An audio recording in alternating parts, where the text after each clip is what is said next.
So we're here today in Nakatsugawa, walking along the Nakasendo, and right now we've come to the home of a traditional tea farmer. And by appointment only, you're able to visit and go in and try some of his tea. And also, he also happens to be an actor in the local Kabuki, or the local Kabuki chapters here. So let's go say hello.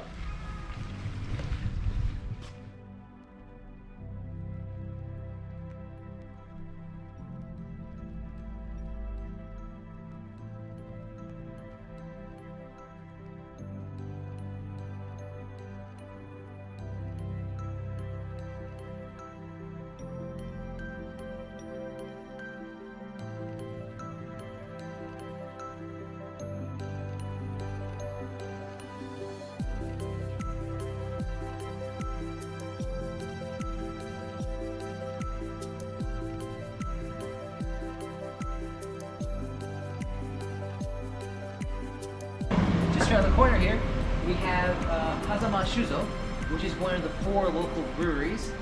This one is very conveniently located at the station, only about a 10-minute walk from the station. And we can go over and see if they'll let us come in and have a drink, which should be okay. So let's go.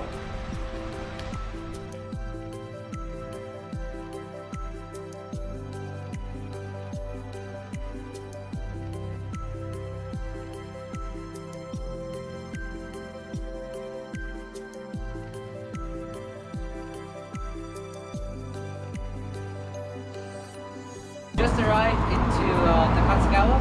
I'm about to get ready to go out and start hiking. Before we do that, I wanted to get a little snack.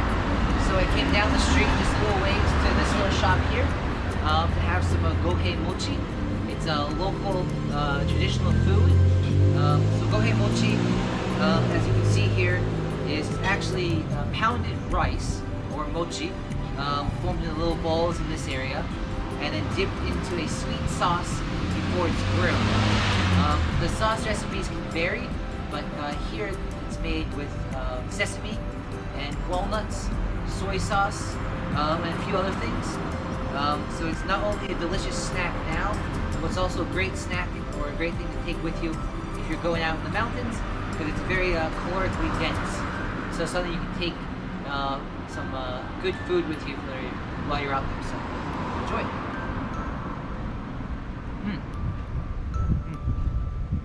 Very good. Nice and sweet.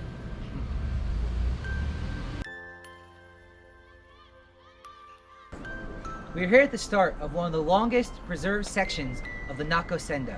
The Nakasendo was an old route that connected Kyoto and Tokyo. And we're now currently 7 kilometers from about Nakatsugawa station. And here, as you can see, beneath my feet, is the stone path. This path was created during the Edo period to celebrate a marriage, an important marriage that happened, and to make it easier to get from Kyoto all the way to Tokyo. Now from here, the path is still connected from Tokyo to Kyoto, but this part here, from Nakatsugawa station to Magome, and then from Magome on to Tsumago, is the longest section that's been preserved. So if you ever wanted to come down, this is what you can walk on. Enjoy.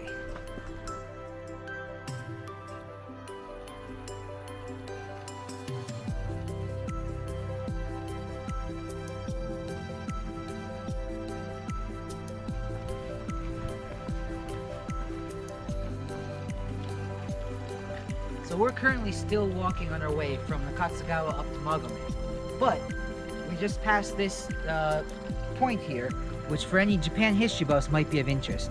Here you can see the kanji for Mino, which is the region that we were just in and now leaving, and we're now entering Shinano. So these were the administrative districts during the Edo period. So let's keep going up into Shinano.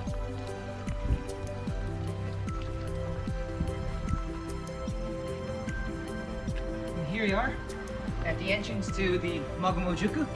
So let's go explore.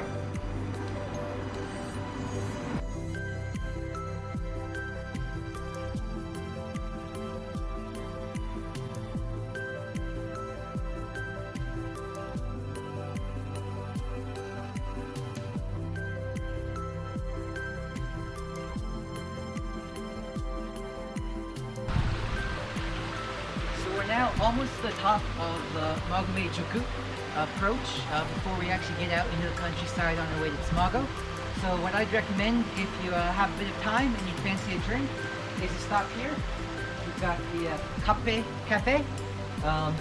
They're on your right hand side as you're coming up. You can look out for this sign or the ice cream cone. And if you come on with me, we've got an English menu here. And a few other things as well.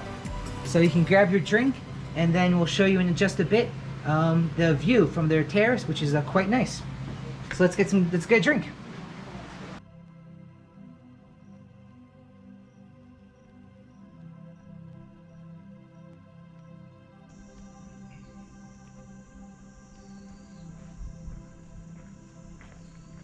Alright, we've just left Magamo Juku itself.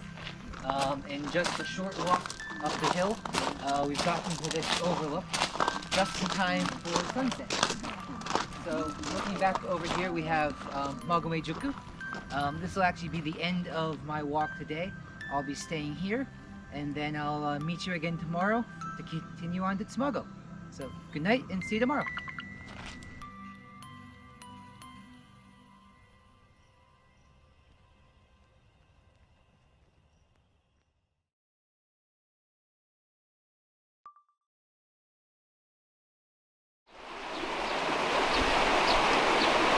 Good morning from Magome.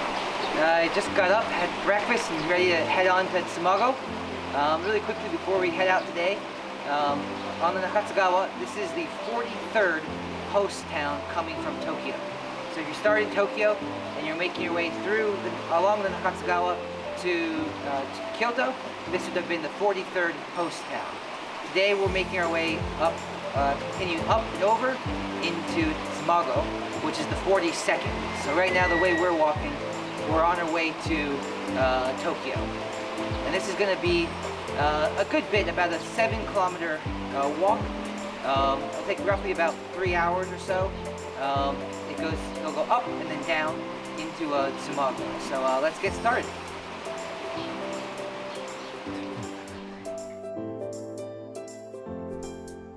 At a few places along the trail today, you'll find bells like this. They are put here for a very good reason, so whenever you come across one, I do recommend just giving it a little shake. And the reason is, as you can see down here, you'll find some signs, and some of the woods here, not very often, but they do have bears, so do be careful. Alright, we've now walked about a little over 2 kilometers from Magome. We still got about 5.5 kilometers to go until we get to Tsumago. But I just want to point out, this is the Magome Toge, or the Magome Peak. So this is actually the highest point on the trail today. And so we basically walked uphill to get here, and then going forward, we're basically walking downhill from here on. So let's keep going.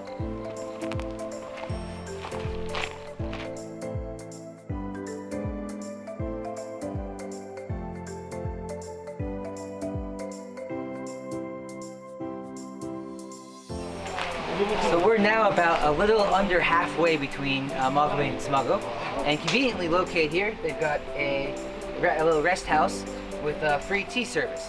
So let's get a little something to drink.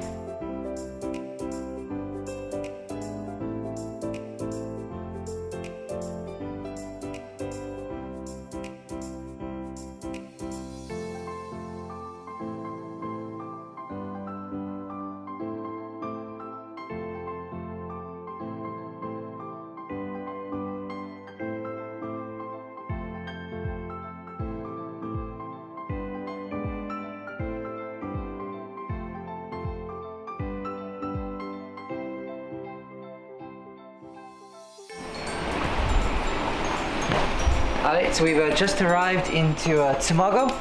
So I just got coffee. I'm going to take a little rest here.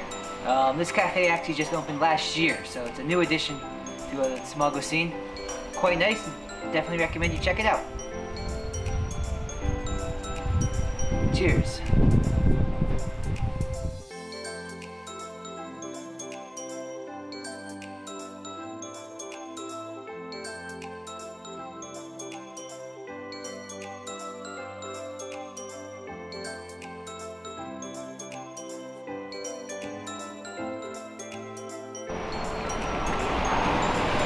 Well, I just got back to NAKATSUGAWA station. I just spent 2 days walking there, exploring the area. Had a great time. Had amazing weather the last 2 days. This is if you really want to see a side of traditional Japan, especially if you want to get out into nature. Then you can't find a better place than this. So I'm gonna go catch my train home, and I look forward to seeing you here next time. Take care.